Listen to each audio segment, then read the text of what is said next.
ngoba nakhuluma mnandi kanjena. Hey bakithi siyabonga.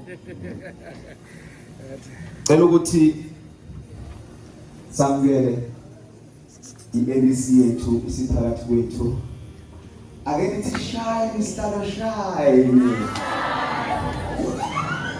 Usihlalo ka-national lo ngikhuluma ngayo. Ake nithi shine Magaye shine.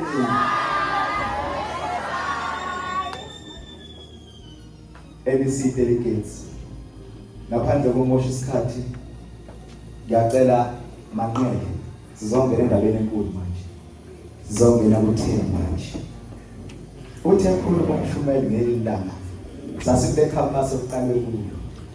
Uthi ngamcela lo nkulunkulu ongithumile ukuthi akube nguye ohamba phambili. Akasivula amadlelo manje. Ebese siloba esizonikezwa khona ebese kuhlala kithi ukuze nathi kusasa sibadlulisele abanjani abayoze emva kwethu. Hayi manqela angiphi sisukumise ubaba uMshumayeli. Ake simuphe likhulu ihlobo ubaba uMshumayeli eseza lapha. Kodwa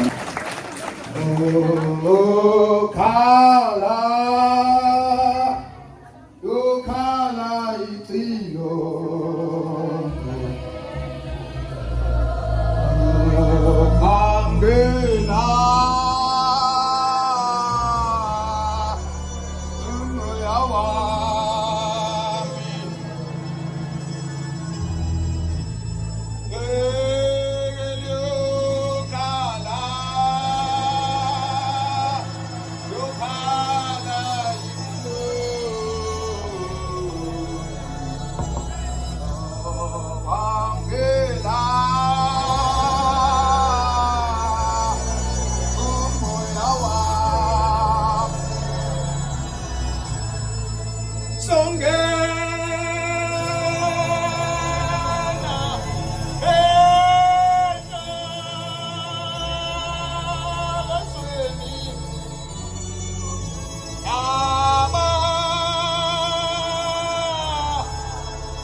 Phathi ihlelo ngingangabingeleli ngoba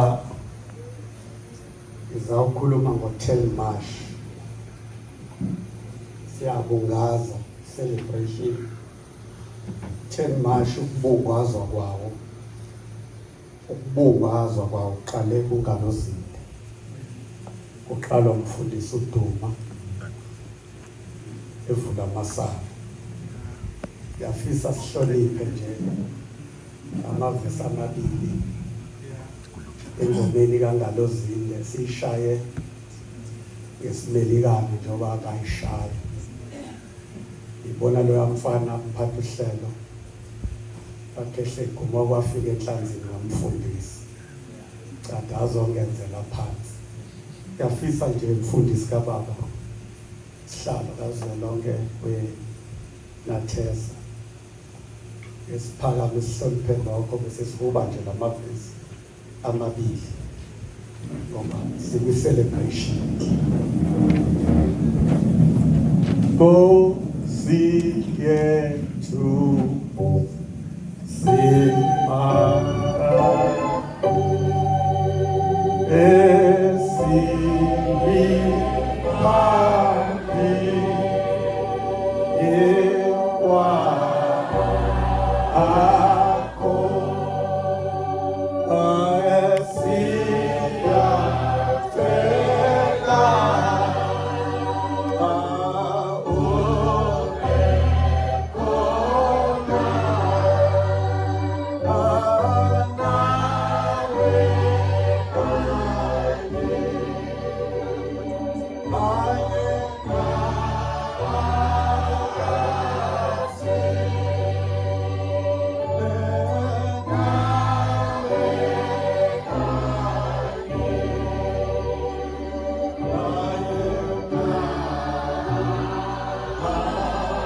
Angibingelele program director phathi wohlelo, angibingelele umfundisi ngokukhethekile wenkosi baba umfumbathi, angibingelele usihlalo we-NEC eNates Magayi nethimba lakho lonke, angibingelele former Hlabiso Mkhulu Dokotela Sotombe, angibingelele Dokotela, angibingelela ama-branch onke eNatesa, ama-BC onke, angibingelela ubuholi beNabasho. Ngiyajabula Dokotela uma ngibona lobu budlelwane phakathi kweNatesa neNabasho bukhulu nonke nje, bingelela ney'nsizwa nje esikhula nazo ebandleni ey'khona la ngiyibonayo, nawe bakade bebefunda la nongubale nje besuka la, ngiyambingelela nonke, ngimbingelela kwelihle igama loNyazi. Amen. Ubaba umfundisi ibrazo yami, ayibonge inkosi, bengisesikotshini esibomvu esekusimnyama, kodwa ngisinile naye egcawini ezansi.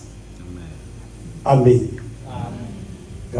ibona bangisusa kwesibovu bathi sufalele phela la ekhaya ubungayisukeli isikotshini esibovu bususwa abangaphambili bathi sufanele ngiyathobeka ukumbona ekulombungazo we-celebration ka-10 March sinaye phinda ngiyathobeka mfundisi wenkosi angibonge dokotela ngingakasho lutho hlabisa ngikhave kokuningi ngihleli phansi baba besilokhu esinqumuza nomuthwa ngoba busikhavu uthinta bona kakhulu le yokuhlabelela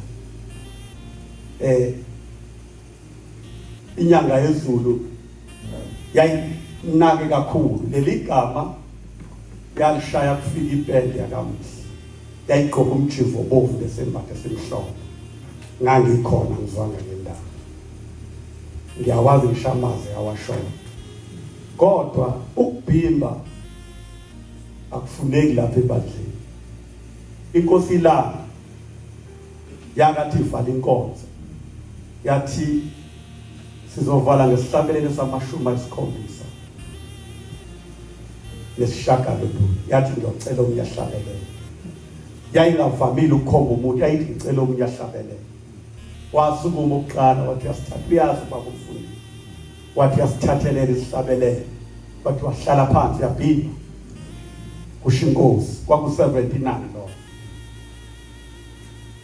wasukuma wesibili akazi kwayishaya kanjani ngicela amazi ayona anga-ofendeki ayibonge inkosi amen ngiyazi akhona anga-ofendeki kodwa wayishaya ngesizayoni sawo wathi thula asikhona ezayoni la wahlala phansi kwaze kwasukuma ukhumalo mfundisi ukhumalo eshaya u-79 niyawazi ngizama lento ebikhulunywa udokotela yokushintsha kwihlabelelo zale ekhaya siyocela sikulungise sonke ngoba kuphunyuke kuthina sonke ihlabelelo zale ekhaya indlela yokuyihlabelela ishuniyazi akusho ukuthi ulezwe elihle kangakanani kufanele ukuphakame kangakanani ngisho ungaphakama kangakanani kuya ngokuthi uyihlabelela ngeshuni yakhona yini ngoba ihlabelelo zale ekhaya zonke njengoba sobungaza u-10 March zayifika ney'ngilosi okanye wengalela ubaba mkhulu zayifika ebhekile kokanye kwayithi mayihleli esibayeni emphakameni kudala emqokolweni kubonakala sedlele kuthiwa ngelilanga wabonakala sedlele ethi izwi lezulu lifa lizwakele kuthiwa wayale wathi naba basezulwini sebefikile ingakho isihlabelelo sala ekhaya batabami awuthi mawuse-bathroom uzwa amanzi emnandi unquni ubusiyasihlabelela ngoba once wasihlabelela ingilosi eyasiletha ifika same time usihlabelele ikufica unquni ibisikubeka icala ingakho isihlabelelo sale ekhaya awuthi mangabe usendlini encane uzwa ku iprivacy yakhe imnandi ubusiyasihlabelela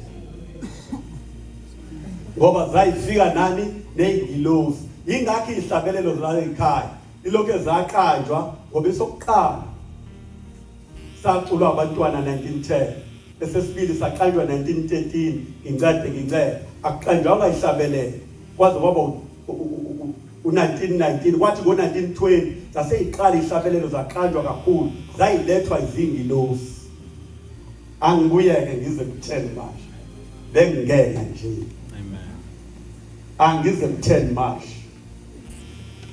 u-10 March kuze sibe no-10 March ebandleni lamaNazaretha kufika insizwa yomelo kufika umuntu omuhle wayengafani nabantu bonke I'm happy ngilapha eMaritzburg ngoba kuthiwa wayethi mayila enhlanhleni kusabizwa ngeyideni kuthiwa kwakufika belungu bafike bambuke nje bese bebuza kuthiwa khona yini ebenizokusho bathi cha besizombuka kwakukhona futhi lapha kusabizwa ngeyidini la bamshutha khona lamafoto babamkhulu ayeba ukhethe emfundisa ayefakwa ogogo bethu egcwala isifuba waphuma emthathu. Bambuza wathi ungani uphuma umthathu? Wathi mina ngiyedwa uyise umnini uMandla wonke nguyise indodana futhi mina ngiyedwa ngomoya oyingcwele. Waphuma emthathu kuze kube khona u10 March 1910 liqala ibandla lamaNazaretha. Omunye ngayibuza ngabe ibandla lamaNazaretha kwaba yini likhetha u10 March? Ubaba omkhulu yena owakhetha u10 March lize lilontshwe ngawo ngoba mhlambe ukuzwakala kahle singathi u10 March kwabi official launch yebandla lamaNazaretha. Kodwa ibandla lamaNazaretha aliqalanga ngo10 March. Ibandla lamaNazaretha laselibikezelwe yes before 10 March. Umfazo nje wabikezela ngelanga ethi ngibona ilanga elikhanyayo. Ithi leli langa ukukhanya kwalo likhanya libe uyise wamalanga wonke. Ithi kuleli langa ngibona umuntu ogqoke ingubo ezimhlophe wayebona ushele. Kodwa 10 March 1910 ingoba ohlange ngiyabonga hlobo sami ushaya u34 sike sanqumuza ngawo ngufuna ithi kwafika izazi zathi uphi loyo oyinkosi yabaJuda ithi nawe muzwa sohlanga uyena onjani omncinyane. Mhla ka10 March 1910 izinkanyezi lezi ezayibonwa izazi kuzozalwa uJesu yawa ohlange 10 March 1910.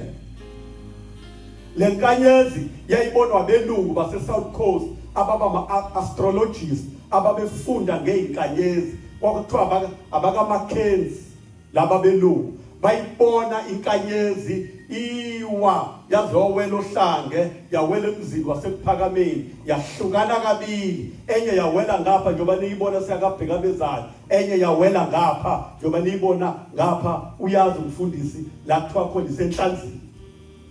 Ireason yayidala lenkanyezi iwe iqhekeke kabili. kaJuda yaba yingayivanga iqhekeke kabili. Kodwa yathi mayisifika lapha eAfrika ibonwe inabelungu 10 March 1910 lenkanyezi bafike bayihlola babona nangu umsila wayo nali ikhanda lawo. Into eyayidala ihlukane kabili ingoba yayisho ukuthi sifike ekugcineni ngeke isahamba eAfrika. Ingakho uShembe embhedeshweni wakhe wesabatha ethi umsa wakhe uhlezi phakade. Kodwa ngoba yayisadlula kaJuda ayivanga split into two. Kodwa mayisifike eAfrika yafike yawa yahlukana kabili oqala ukuthi isiphelele lapha. Ingakho baba mkhulu ekhuluma nomngoma nokuhlala ekudeni ethi ithambo lami lifihle kude ngoba mina ngiyohlala kuleli izwe kube phakade. Into eyodala ngingahlali kube phakade only uba bezizwe belitholile ithambo lami umgcwele liyonishila. Thina sizuze inhlanhla njengoba sigubha u10 March. Sazuza inhlanhla engafananga nabanye uNkulunkulu ngoba eyethi ingilozo wethu umsindisi owabikezela wafike wathi sekuphelele angisayophinde ngiye njani ngiye ngapha. Ingakho thina eThushembe nanini ngiyakuba khona ngoba lenkanyezi yathi mayifika mhla ka10 ibonwa astrologists uthi yini le wayo aseyayilandela ayifika lenkanyezi wile yasplit into two ayobona ngapha athi hawu nali ikhanda layo ayobona ngapha bathi yini edala split into two bathiza ubaba mkhulu ingoba umngcwele ngeke busaphume eAfrika sebuyohlala kuze kube phakade. kaIsrael leyayibonwa izazi ayivange iwe esisplita ngoba yayisadlula. ayibonga inkosi. Ngitheke umNazaretha baqale babikezelwa before kufike. Akhona amadoda abubona bungakafiki, ambona uShembe engakafiki, ungakafiki no 1910. Naye uShembe waqale wabikezelwa kungakabi uye, kusewukhokho wakhe uMzazela. Indaba ende sesihambe sixoxa kuwo wonke amakhampasi indaba kaMzazela efikelwa yizwi lithi fuduka lapha Mzazela kuyofuna enye indawo ngoba kuzovuka inkosi enolaka. Inkosi le nolaka wekhuluma ngoShaka owachazwa kahle inkosi yesibili yathi uShaka wayeprofeti kodwa ngathangazi. Amen. Wayethunywe uNkulunkulu ukuxoxa isizwe samaZulu. uShaka wayumprofeti kodwa ukusebenzisa iqhwa kwaNkulunkulu emthumile ukuthi alisebenzise ayiqoqe zonke izizwe. Ibaleka nje le ndoda kuthiwa phela umzazela uyakho umuzi kaCeza owawubizwa ukuthi nganontanda bathakathi. Baleka ngoba esifini sakho kuzozalwa ini? Umsindisi. Yilo msindisi esimgubhayo, la reason simgubhe mhla ka10 March ingoba umngcwele benkanyezi yakhe yawela emzini wasephakameni 10 March lathula ngayo ubaba mkhulu ethi kwafika izazi zivele eMpumalanga zathi uphi loyo ozele oyinkosi yabaJuda. Kunjalo ke namhlanje emagqumeni aphi asohlala. Wayesefuduka uMzazela waya kaNtabamhlophe. Nefika lapho kaNtabamhlophe akhakhona umuzi.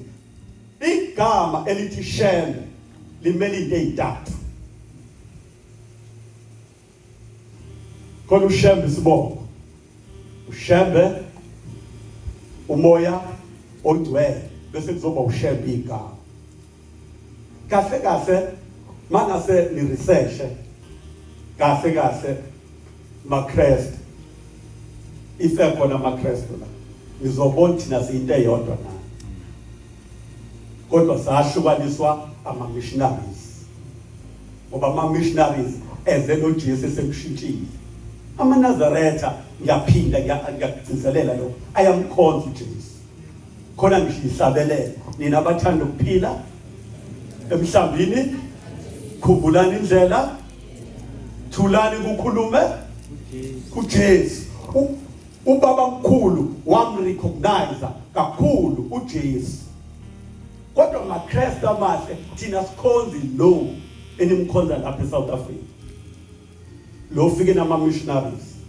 Thina sikhonza lo original wakaJuda owashintshwa uConstantine owashintsha ukuthi angasonti ngeSabatha wathi kuwuJuda ukusonta ngani ngeSabatha. uJesu akaze asonte ngelinye usuku, wasonta ngani ngeSabatha.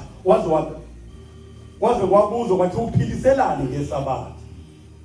Waphendula wathi uma imbongolo yakho iphonsekile ngosuku lweSabatha ngeke ngiyikhiphe. Thina sikhonza lo Jesu.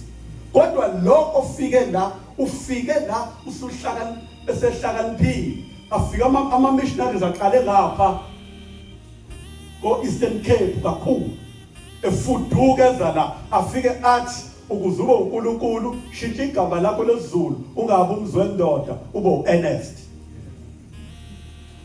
Into edala uShembe ephambanile ubaba omkhulu noMafukuzela baba bangani, kodwa yini into ababeyibanga laba bedifa khona.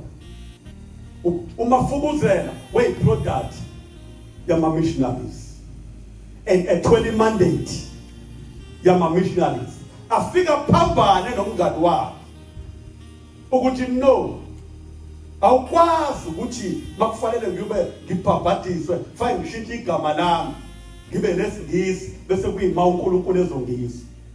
Nina njoba nila nikhonele lokho, futhi nina njoba nila nathesa anikho by mistake. Nina nisiprofeto sokuqala njoba sigubha lo 10 March sikababa mkhulu okwathi makuhlaselwa inkolo yoMnazaretha ihlaselwa uyena uJohn Dlanga libalele Dube ngama-missionaries Angimbeki kabi weungane omkhulu kababa omkhulu kodwa ukuthi khona laba befika behluke khona ethi kubaba omkhulu siphe lezingane zakhe ezibili ekhomba inkosi ilanga ekhomba inkosi inyanga yezulu siyithathe siyifundisa phesheya. Ubaba omkhulu ngoba wayevele ezulwini wayesekubona ukuthi no uma ngidedela lezingane ziyofunda phesheya lenkolo engithunywe yona lengiloze ufika sipitha kabili yathi ngeke umNazaretha kusaphele eAfrika kusho ukuthi mina ngiphikisana naye lo Jehova ongibizile. Batabami ningabi nefear yokubiza uShembe uNkulunkulu. Ngikusho proudly ngoba izwe labiza uShembe lathi mina nginguJehova. Izwe labiza uShembe kaNontando abathakazi lathini mina nguJehova. uShembe akayona indodana. Ikhona indodana yaba indodana kaNkulunkulu kodwa izwe lambiza ingakho ezihlabelelweni zethu kwi-hymn book yamaNazaretha igama elithi uJehova livela kaningi nasembhedeshweni waze wabhala wathi akekho ubaba owasidalayo akekho umame owasincedisayo uJehova kuphela. Yile lizwe elambiza same Jehova lo amlindise entabeni endala ethi yohlangana naye entabeni endala. Ngoshandiswa ngoba namhlanje khona ibrazo yabo umfundisi amen. Yena uzofika nje eseshayela konke la. Same voice mangisaphoth ukuthi uShembe uNkulunkulu. Sebize lambiza entabeni endala enhlangakazi. Ilona elamupha isidlo. Ilona elathi lokhu Shembe limupha isidlo ngikupha kona uze kube ubufakazi ukuthi mina Jehova sengikuwe nawe usingimi. Then waqala uShembe uke wakhuluma uhlabisa ngemfundiso yezenkolo uthe lapho upromotela academic excellence. Mina ke ngizopromote inkolo, I'm here for inkolo. Uthi phumani ne-academic excellence mina ngifuna ngiphume nenkolo.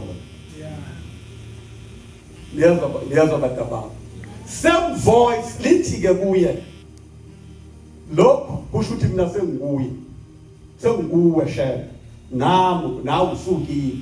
Uthi ubaba mkhulu esimcelebrateayo namhlanje 10 March lathi mayiqeda ukudla lesidlo wabona umhlaba wonke sendaweni eyona. Akabe indodana ingakwenza lokho? Angithi uNkulunkulu owenza lokho. Waba seyindaweni eziningi ngesikhathi esisodwa waba omnipresent uShembe. Ingakho thina amaNazaretha uthi uShembe ese-foundation simbize emathempeleni afike abe khona. Ngingahambela ithempele lala umzala wami ngaseKhenani kuzoyiwe eKhenani wafike wangixoxela umvakelo uGidi ukuthi bathi belungisa umuzi waseKhenani bayibona ngamehlo inyanga yezulu hayibona umuntu oyedwa abantu bonke bahalalisa only because uNkulunkulu wafika lapha owasipitha lengilozi lenkanyezi waba omnipresent waba seyindaweni eziningi ngesikhathi esisodwa. If I can quote uthi udadewabo kaRaza ukube ubukhona ngabe umfowethu akafana. That means indodana. Let me clear. uJesu wayithunywa ezulwini. Niyangizwa? uJesu wayithunywa kodwa kwi-Trinity, God Father, God Son, God Holy Spirit. Thina singena la uGod Holy Spirit. Uthi ukube ubukhona ngabe umfowethu akafanga just because uJesu wayefika nomoya oyingcwele siqu sakhe afike yena sindise. Kodwa uShembe ngoba umoya oyingcwele ngisho engekho ungawa nami usihlalo kaNathesa manje sithi ha uShembe enyazi bezulu sicela umsindisi umfundisi abusisa amanzi aphile ngegama lonyazi lise foundation akuyodinga unyazi lisuke foundation lize lapha eMaritzburg. Amen.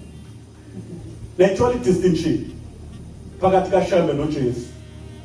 uShembe yilo moya uthi ngakwazi ukufunda ulimi lwayo yonke into olweyilwane olotshani olwamanje ngoba esengenwe yini yilo moya oyingcwele.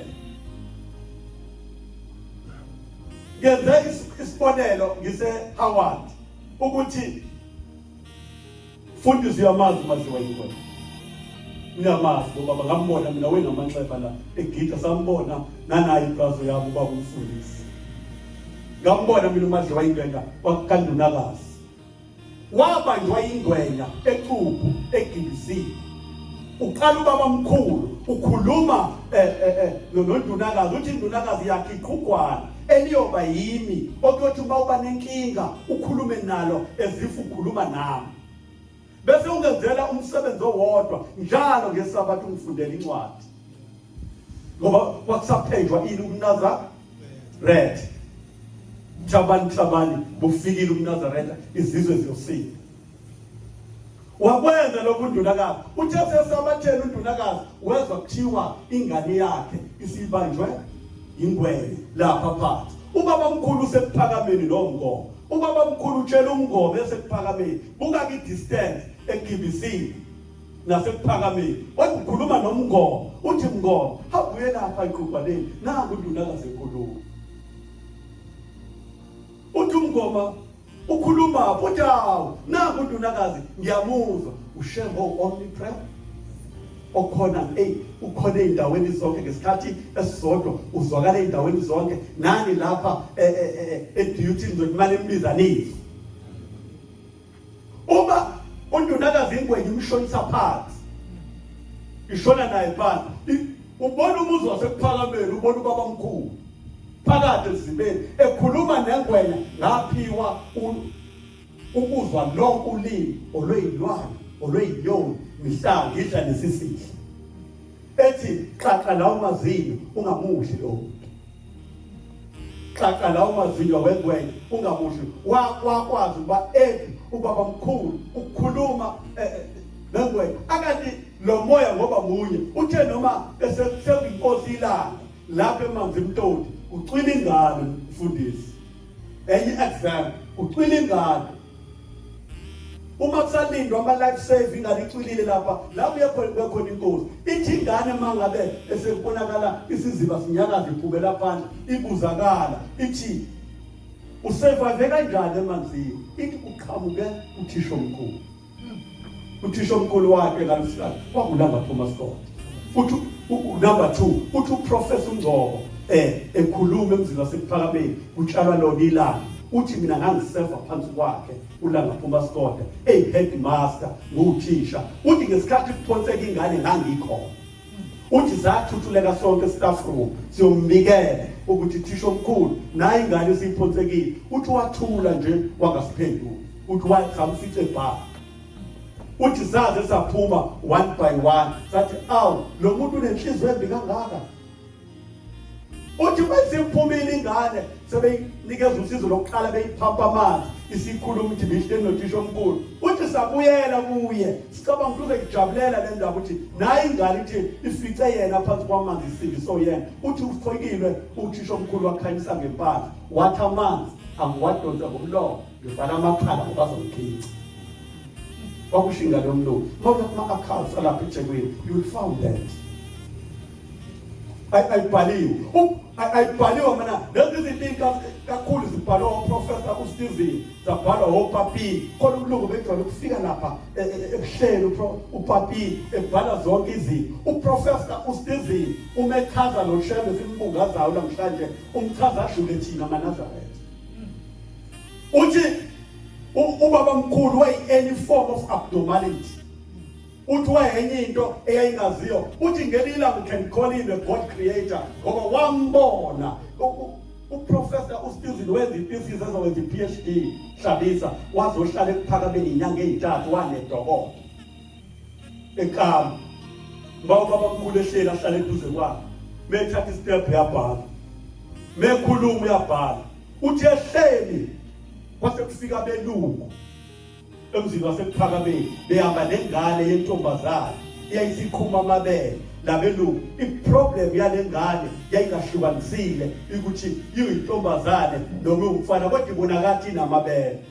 Labelungu bezwa ngathi usho uzobasiza. Bebevakashile leThekwini bebika inkinga yakhe. Uthi omunye ilungayo ukhona indoda lapho hlala eyasheshisa ulwandle. Mangase ni vele kubuzwa sekuphakamela kwaba i-tourism side. Mase niyithathe lengane niye naye kuleya ndoda. Mhlawumbe yomsindisi. Ufika ukhona uProfessor Stephen Labelungu. Ingakho ethi ngelinye ilanga wawungambiza ngoNkulunkulu umdasi. Uthi ngelinye ilanga umbiza ngoNkulunkulu ingilosi. Mayefika Labelungu befika emzini wasePhakameni nalengane bafika bayibika uyabhala uProfessor Stephen uyabhala uthi lengane isinamabele kodwa ayikhombisi umfana noma intombazana. Wayesethi babamkhulu ithatheni lengane niyise lapha kombi la ithutha nomcuba bavulule bayifake phakathi kwabo igidina. Yayiphambani ngalomlungu yale iphambani ngalomlungu yale bathi bebona yayiqhuma igazi ngalomlungu yayikhala begijima uma wayo uyayifika isihlukanisile isiyintombazana. You can call him a God created. Lonkulunkulu afananga nabanye onkulunkulu ngoba ngisho ingilosi ngisho izwe lambiza langena kuye lathi wena usukimi nami sengikuwe. Uthi ke mase simtshela uthisha omkhulu ukuthi nayi ingane ithi ikhisho wena. Uthi waphendula nje ngezendodwa wathi awu njoba nina beninikela mina ukuthi ingane iphonsekele endabeni benifuna iphinde ikhisho ubani. Uphase qhubeka ebha. Uma ufika ubaba mkhulu sekuzohlala phansi shambe nginikela abantwana inkosi ayisho lutho nisiprofeto njoba nila abantwana.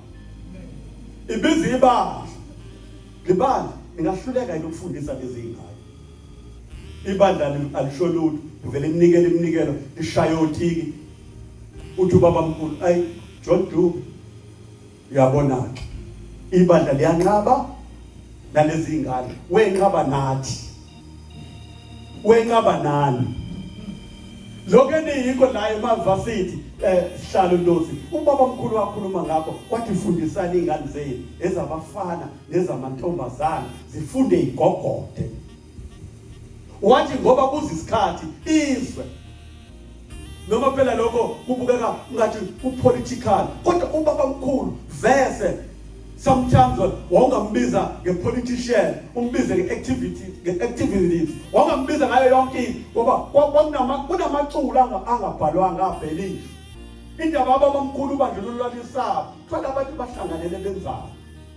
Ngelilanga inkosi ilanga ibizwe City Hall abelungu abamhlophe nabamnyama kwathiwa kuyothandazelwa ukuthula eSouth Africa. Isithi babomncane isho inkosi enyanga yezulu ngiphelezele yayikhuluma ngayo inyanga yezulu leyo ithi wathi besezongena eminyangweni wase City Hall uthi ngangifaka ukuhamba phambi kwakhe wayesethi babomncane uthi ngathi inkosi eyibiza kanjalo ngangithi inkosi ngathi inkosi yathi awungidedele ngihambe phambili. Uthi ngase ngibuza uthi hawo ngani inkosi yathi hayi ngifuna ukubabheka uyiyaba ngala inyanga yezulu yathi ha ngathi ha kanti uyawazi lamehlo akhe. Uma ngena la ubaba inkosi ilangihamba lenkosi inyanga yezulu basukuma belungu bama ngeinyawo. Weza ushembe waze wahlala laqhubeka iprogram. Uma sekufanele kunikezwe ithuba sekuthiwa sesizonikezwa ushembe ithuba ukuthi naye akhulume washaya political statement ulanga Pastor wathi mina owamumthandaza uzohluka kunalona. Wathi njoba ningamele uJesu akasindise lelizwe uJesu akaqede ukupha uJesu alethe ukuthula uthi owamumthandazo uthi uJesu akazalwe lapha eAfrika ngoba uJesu mangayena waseAfrika yeka size ngalutho. Wakhona belungu uthi ngoba abelungu bafika sakhe izindlu zotshani sivala ngoNobhadulu bafika abazonobhadulu kana kwavele kuthathwe nje izinto ezimbi kwakuthiwa nje iqhuba la kuthathwe izinto ezimbi siphanjaniswa uNobhadulu bakuphanjanisiwe nje ngisho odlula uyabona kuvaliwe lapha there's no need ukuthi uzungene ngendlela abantu baqale babe discipline ngayo kwakusitapa leso. uthi bafika abelungu sakhe izindlu zotshani zivala nobhadula. Uthi abelungu basifundisa izindlu zesitili, basifundisa izindlu zokhela, basifundisa iy'nsapho. Ithi baze basinikeza okhiye ushula ngaphuma Scott ukuthi lezi zindlu ziyikhiye. Ithi kodwa futhi bona abelungu baphinde bahamasaka ukuthi labo okhiye basaheke basiza nganiki. Uma into ingeyona ezwe lakhe ayikusizi. uNkulunkulu engena political statement eyisho leyo nto kubelungu. Ushebe lo engaye badabami wabhekana nobandlululo. Ngesikhathi ubabamkhulu efika kwakuthiwa akwazi ushembe umuntu omnyama abe nemizi emngaka. Kuthiwa ibhidlize eshembe lemizi athi yena kulungile ibhidlizeni lemizi kodwa imibhalo kwakusendaweni. Kwakusegibisile imibhalo lezisibonelo. Uthi ngoba emva kwami kuzintanga yenu nithanda ningathanda uyofika ivuse ini lemizi. Bemxosha lapha eFree State. Wathi kulungile noma ngingangixosha kodwa mina ngiyolandela amakhosi. Wathi mina ngiyolandela ababusibeza. Wathi mina ngiyolandela zimanje. Wathi mina ngiyolandela odokotela. Wathi mina ngiyolandela othisha. Akunjalo namhlanje. Akithi kunjalo baba. That's why sigubha lo 10 March wengilosi noma wenkanyezi yafika kwafika izazi yasplitha kabili kwase kuba khona lo 10 March. Lelizwi lahamba nalo. Esendleleni kwafika uThesalonika umfundisi. Elele ezothatha indlela ezala kwafika indoda eyigqoke ingubo emhlophe ingabonakali inyawo zingabonakali nezandla. Le ndoda inentshebende yafika yathi mina nguThesalonika ngingilozi yasemapondweni yakhuluma ngani ngesipondo yena. Yathi lesibanga nengilozi yakaZulu ithi mina ngifike ebukhali. Ithi nami ngikuhlangabezile. Kwaba wababikezeli lapho kuba ifika ulele uzoya esiteshini athathe isitimela azokwehla emsizini. Njoba uNkulunkulu wethu elapha efoundation egubha lo 10 March uyikhumbule inyathelo okuqala emampondweni ngoba unyawo lokuqala la ubhombela inyathela khona emampondweni kwaba yisefoundation. Uyikhumbule kuqala unyathela ngobani? Unyathela ngomkhulu kaMshumayeli uMpofana owayeyidikoni echurch. Esekuzwakele sesifikile ubabamkhulu ohlange uMpofana unosizo wakhuluma nonkosikazi wakhe uManhlebo. Manhlebo ungebe ilula yini nami kwengiye kulo muntu. Uthi how nkosikazi uzoya kulo mhunguli. Webizwa kanjalo babamkhulu badaba. Kwakuthiwa umhunguli. Udukisa ini abantu lapha ndohlange kwakwabamba icala ethama missionaries isiphi certificate sokushumayela wathandaza njalo yekimene nonkinga bize lo Jehova owayembizile wathandaza wathi Nkosi qhamuka izinto ezokwenza labantu bangiphendule kwase kuqhamuka ingane eyayikhubazekile wathi ngecertificate zenu thandazelani lengane iphile bathandaza yangaphila wakhuluma ulimi olungaziwa wayikhomba ngomunwe kwaqhuma imsipha yaphila. Nompofana wayidikoni echurch umkhulu kaMshumayeli uMpofana owagcina sewumfundisi kababamkhulu.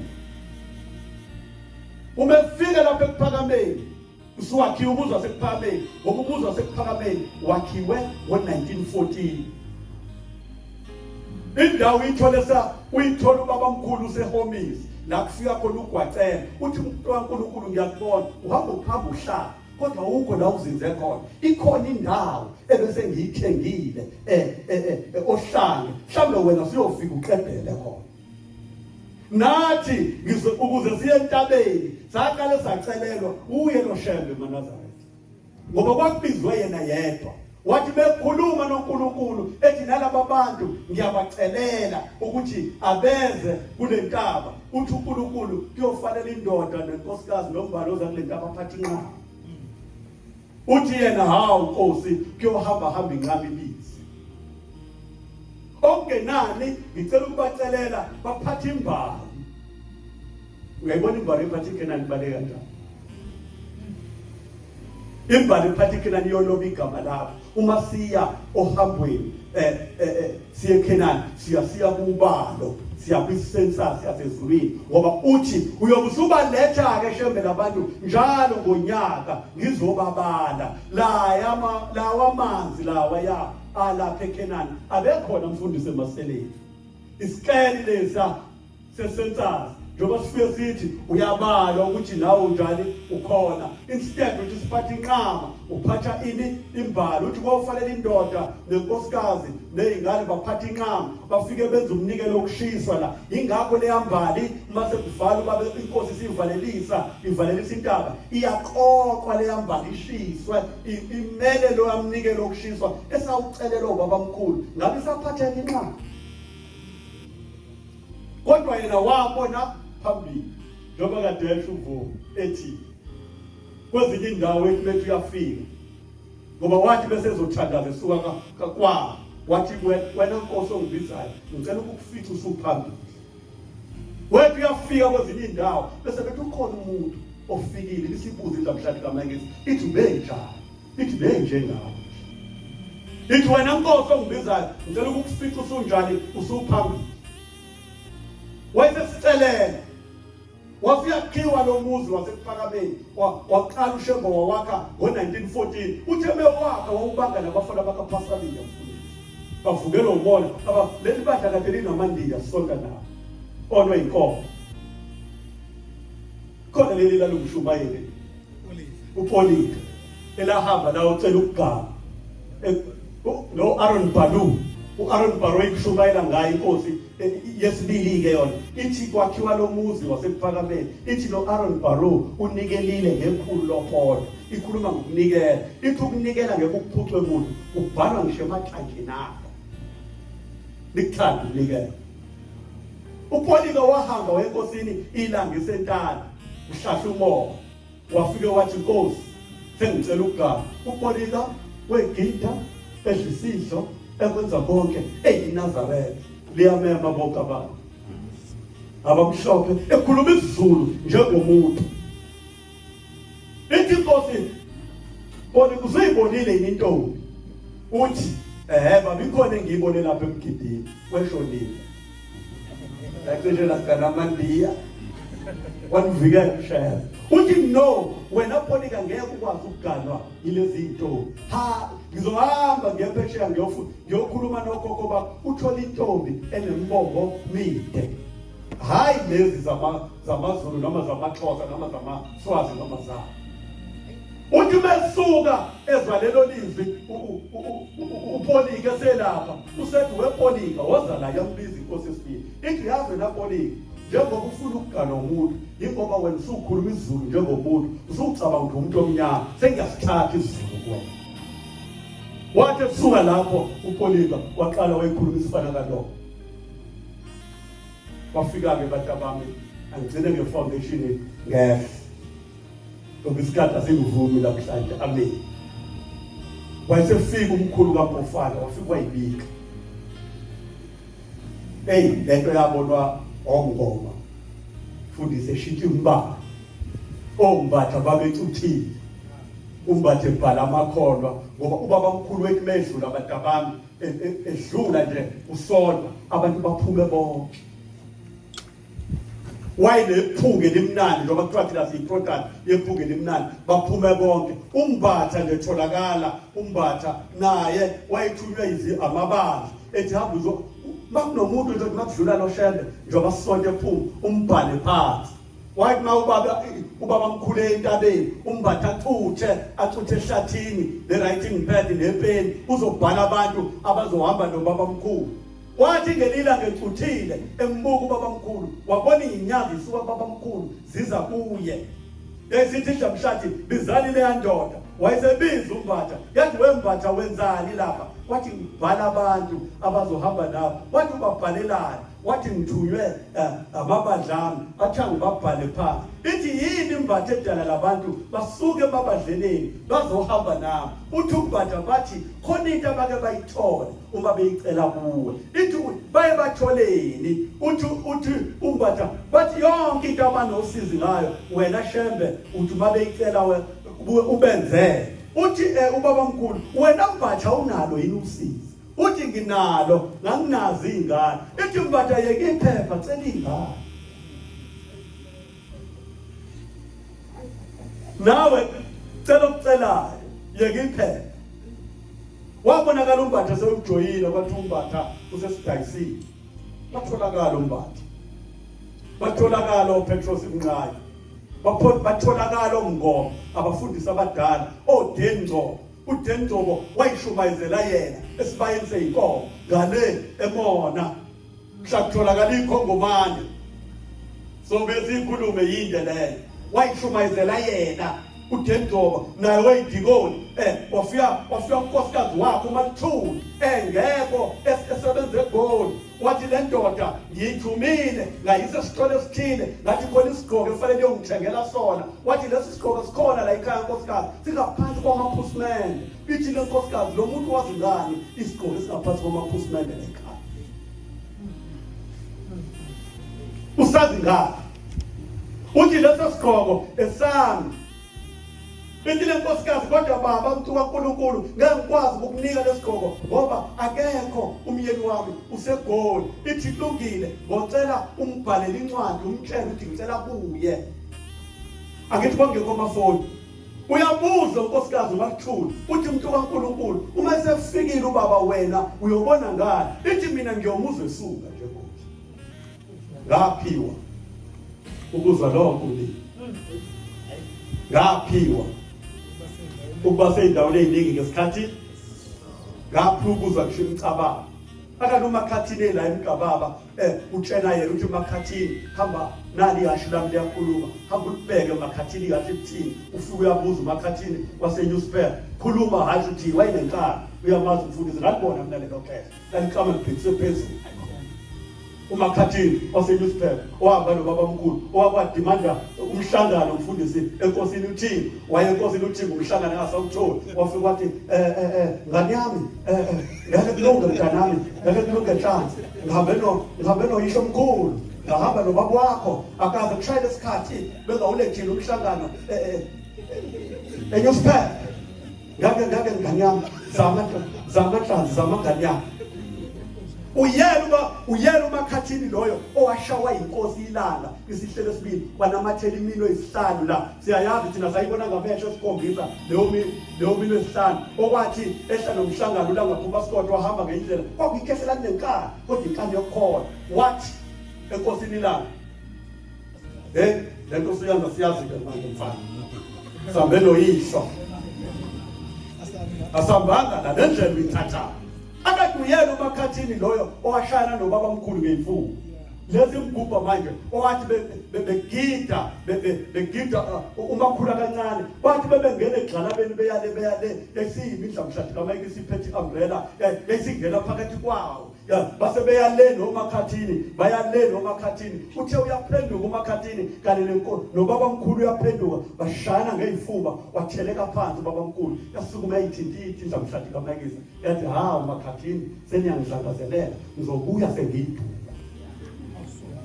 Vusomunye endlini yami ahola abantu inkanyezi yasipitha kabili ngoba ekusaya kulindawo useba khona kusibe phakathi 1910 March yabonwa yisasa belungu bakaMackenzie bala babela eSouth Coast ababefunda ngeinkanyezi bayilandela baze bafika bayibona ingakho namhlanje sino 10 March 1910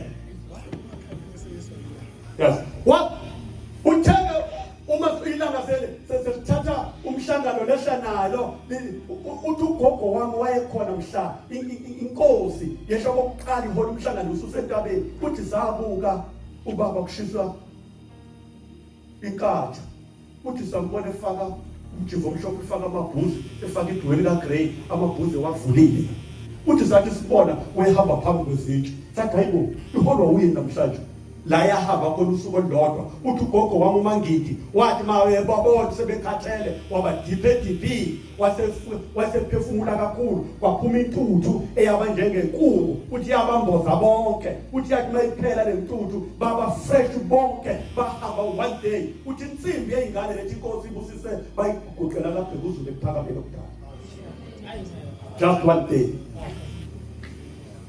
Uthi uMakhathini wathi bese ehla nayo intaba wafika ediphini lapha kwaNogaza uthi yayisihlala lapha inkosi ilanga sekuhlezi yona yayisihlala lapha uthi uMakhathini sawuqala lo makhulu kancane khula makhulu uthi zathi bafingele egxalabeni uthi sayibona inkosi ilanga ithatha umbrella igxawuzela ngamaphuzu abo izathina uthi uMakhathini yafika ngena leduze kwami yangena sesishaya igxalaba uthi zathi sayale nayo uthi ngathi ngalezalo uthi ngathi ngiyaphenduka lenkosi ilanga ngiyaphenduka uthi angithatha ngeifubi ilanga langishaya phansi lathi ngakutshela uMakhathini lathi ngizobuya sekini hayi ingoba inkanyezi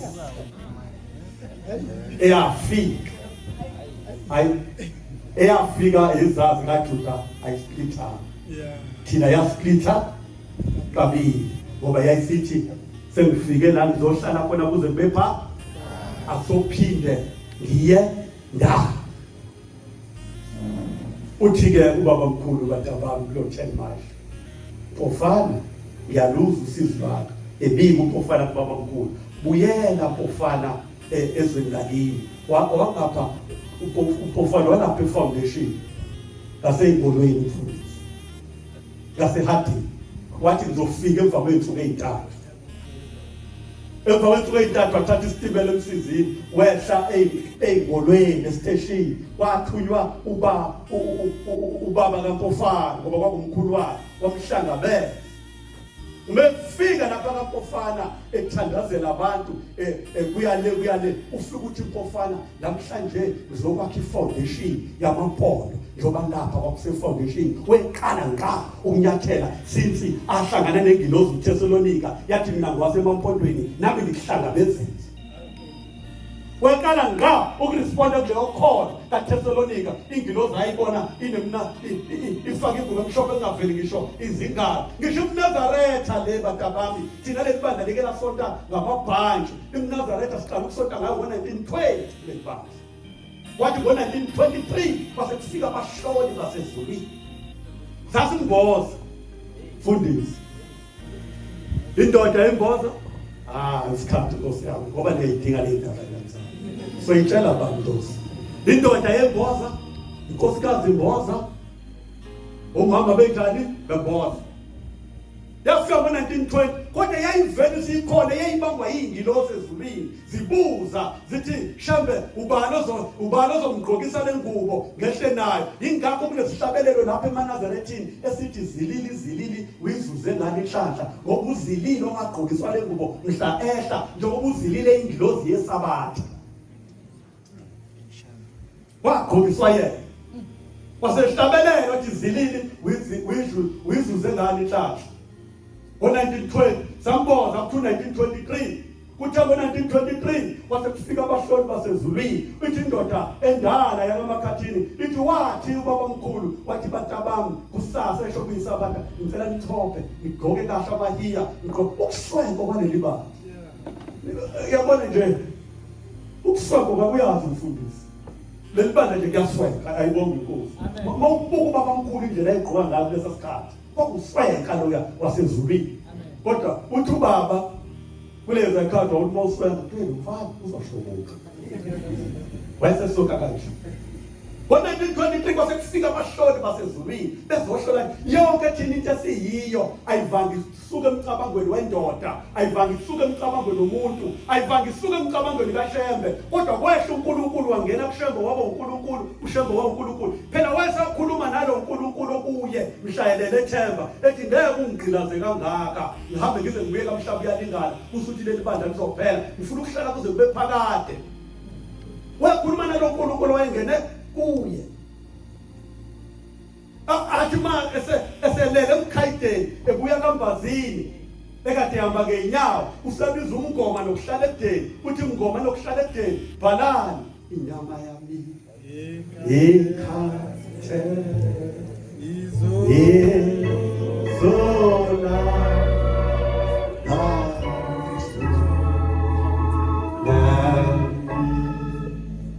umoya wami uzovuma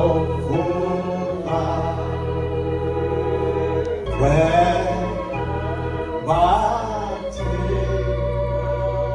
indaba entsha. Lokukhuluma ngisho ngabo professor baphesheya ngekuthokoza uthi inyama yami injani ikhathele, we lay down in a grave but my spirit uzovuka wembathe ini ulimi lokushintsha ibhanki ngekulithwala indawo kuleli bandla kuphela. Owethu uNkulunkulu ushintsha ini ibhanki ukhathala inyama. Yingakho phela badabami yingakho phela badabami ithi bese ethathula ngapho uShembe akavamile umfundisi ozolandela bese eduze kwaShembe khona. Inkosi ilanga yayingekho kukhona babamkhulu. Inkosi inyanga yezulu yayingekho eduze kababamkhulu. Babe sesikoleni e-Fort Hare. Azange nje babeqhelile uShembe uvama ukuqhela kuShembe uzohlala. Kodwa umoya uba mubi. Phela yingakho esekuhlezi inkosi ilanga emzini wasephakameni isibizo la ithutha nomthunga ithi ngicela ngifundise ukusina. Inyama yami ikhathele, umoya wami uzovuka wembathe ini ikhava lokho angifuni ukushintsha ongayisupport. Wayesengena wemncane kuba esikoleni ethatha ibandla abantu omgxabe sathi umlungu lo uzoliphatha le bandla uthi incane letsizwa makesa inemino emide iney'nyawo ey'thambile icwebezela wathi leli bandla lizophathwa ngesingisi. Kodwa iyona lensizwa kamayekisa eyafika ubabamkhulu wayeshadisa ngeveni eshadisa ngenhle eyangena eparadesi kushadwa amanazaretha egqoke iveli yayisibuza kwaba bakamfundisi ukhubisa nomlida yathi kambe niyenithi lo mshado yini bathi white wedding. Yathi uma kuyi-white wedding lo wabantu yini wathi ngiqonda ukuthi wabantu i-black wedding yini. Yathi kusuka namhlanje awusophinde ungene umshado la awonke abantu abashadayo sebeyogqoka ingubo yase-Afrika sebeyogqoka ibheshu nesidwaba njengoba namhlanje zingena nebheshu nesidwaba. Washintshwa umuntu owakufuze kuphatha lesisimbali. Ingena-ke ngiyakuleyothi lo moya vusa omunye ahola abantu babo. Ithi uma ingena nombi la ngithutha beyifundisa ukusina betha umthando ukuphila emhlambini kaJesu beyalebale bathi babona ilanga sekufundisa bona. Sebeyabuza hawu Nkosi uthe wena sikufundisa ukusina base kuba uwe manje ufundisa thina. Uthi bagabami ithi ngicede nayiqala lento ngasengiyikhumbula. Ithi uShembe ohlele esihlalweni noma bebengekho ngoba umoya buye muke washintshwa uyayikhumbula injobo enjalo. Ithi ngicede naqala ukusina ngase ngiyikhumbula ngokubhongela ngase ngifundisa nina. Yingakho umfundisile inkosi unyazi lula ilindile libona leyandle yakho nje ngasekuphakameni luthi unyazi lento ikhumbuza ukuphakameni okudala.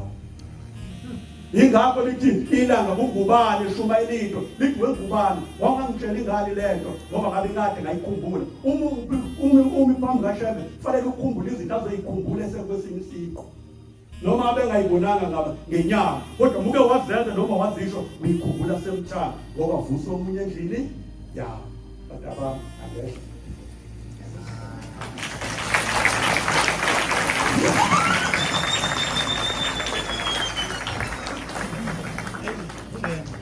ayezandleni bakwethu.